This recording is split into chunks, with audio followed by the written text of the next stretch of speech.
Hello guys, welcome back to my YouTube channel. So guys, আজকে অনেক সকাল সকাল ঘুম থেকে উঠতে হয়েছিল, কারণ আজকে অনেক বড় একটা কাজ ছিল। তার জন্য ঘুম থেকে ওঠার পর ব্রেকফাস্ট করে নিলাম। তারপর এখানে বোনকে বিনুনি করে দিচ্ছিলাম, ওই স্কুলে যাবে তার জন্য।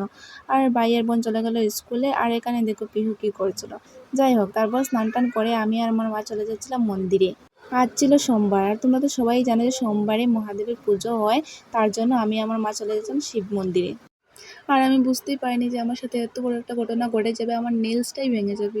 এত কষ্ট করে আমি বড় করেছিলাম, খুব কষ্ট হচ্ছিল। যাই হোক, ভেঙে গেছে, আর কী করা যায়। তারপর এখানে একটু আমি স্টাইল করতে গিয়েছিলাম, কিন্তু আমার সেটাও আর হলো না, কারণ আমার মা চলে এসেছিলো। তারপর এখানে দেখো মা শিবের মাথায় জল ঢালছিল, আর আমি সেটা ভিডিও করছিলাম। আমিও ঢেলেছিলাম, কিন্তু সেটা মা ভিডিও করতে পারেনি। মা শুধু ক্যামেরাটাকে নড়াচ্ছিল, আর কিছু না। মা করতেই পারেনি, তার জন্য সেটাকে স্কিপ করে দিয়েছি। আর এখানে জল ঢালার পর আমি বাড়ি চলে গেলাম। দেখা হচ্ছে নেক্সট ব্লগে। তোমরা আমাকে সাপোর্ট করো আর সাবস্ক্রাইব করে দিও প্লিজ। Tata, bye bye.